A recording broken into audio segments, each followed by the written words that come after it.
రాష్ట్రంలో ఒకటి స్పష్టంగా కనబడుతోంది కదా, కాంగ్రెస్ బీజేపీల ఫెవికాల్ బంధం ఏదైతే ఉందో రోజు రోజుకి ప్రజలకు అర్థమవుతాం.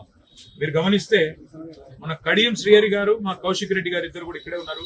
వారు ఎమ్మెల్సీలుగా ఉండే తర్వాత మొన్న ఎమ్మెల్యేలు అయినారు. ఇద్దరు రాజీనామా చేసినారు ఒకటే రోజు రాజీనామా చేస్తే చైర్మన్ గారు అదే క్షణంలో ఒకటేసారి ఆమోదించారు. వెంటనే ఒకటే బుల్లెటిన్ లో ఎలక్షన్ కమిషన్ కి నివేదించారు. 2 ఖాళీలు వచ్చినాయి. అది కూడా ఒకటే కోట. ఇద్దరు కూడా ఎన్నికైంది ఎమ్మెల్యేల కోటాలు, వేరు వేరు కేటగిరీలు కూడా కాదు.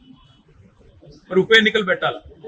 ఉప ఎన్నికలు పెట్టాలి అంటే సహజంగా ఒకటే కోటా కాబట్టి, ఓటరు కూడా మళ్ళీ వారే కాబట్టి, మళ్ళీ ఎమ్మెల్యేలే కాబట్టి ఒకటే ఎన్నిక జరగాలి. ఉప ఎన్నికలు రెండింటికి ఒకేసారి ఉప ఎన్నికలు జరగాలి.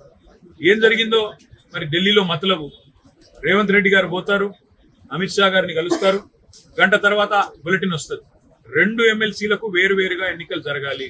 ఎందుకు 2 వేరువేరు ఎన్నికలు? 2 ఒకేసారి జరిగితేనేమో ఒకటి కాంగ్రెస్కి వస్తుంది, ఒకటి మా పార్టీకి వస్తుంది, బీఆర్ఎస్కి వస్తుంది. కానీ 2 ఎన్నికలు అలగలగ్ జరిగితే 2 కూడా కాంగ్రెస్కే పోతాయి. అంటే ఈ రోజు కాంగ్రెస్ ను జాకీలు పెట్టి లేపుతున్నది, కాంగ్రెస్ కు ఇతోధిక సహాయం అందిస్తున్నది.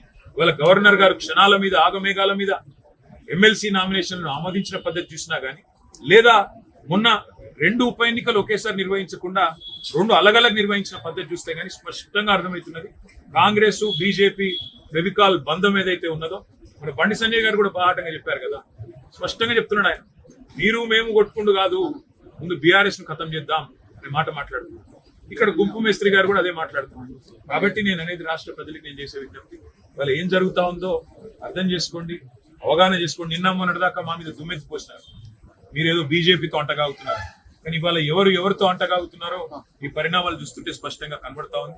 మరి ఇంతకంటే ఎక్కువ రాజకీయాలు రాజ్యాంగం అమల్లోకి వచ్చిన గణతంత్ర దినోత్సవం నాడు ఇంతకంటే ఎక్కువ రాజకీయాలు వద్దు. కానీ ఒక డిమాండ్ మళ్ళీ నేను పునరుద్ఘాటిస్తా ఉన్నా, ఈ రాష్ట్రంలోని ప్రతి సర్పంచ్ సోదరుడు సోదరి తరపున మా పార్టీ డిమాండ్ చేస్తా ఉంది, వచ్చే పంచాయతీ ఎన్నికలు జరిగేంత వరకు సర్పంచ్ల పదవీ కాలాన్ని పొడిగించండి.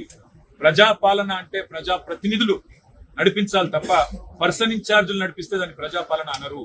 మీకు ఒకవేళ ఎన్నికలు పెట్టే ఉద్దేశం ఉంటే ఎన్నికలు పెట్టండి, లేని పక్షంలో వీరి పదవీ కాలాన్ని పొడిగించి ప్రజాపాలన అనే దానికి నిజమైన నిర్వచనం ప్రజాప్రతినిధుల ఆధ్వర్యంలో నడిచే పాలన అనే విషయాన్ని మర్చిపోకుండా ముందుకు పోవాలనుకోండి.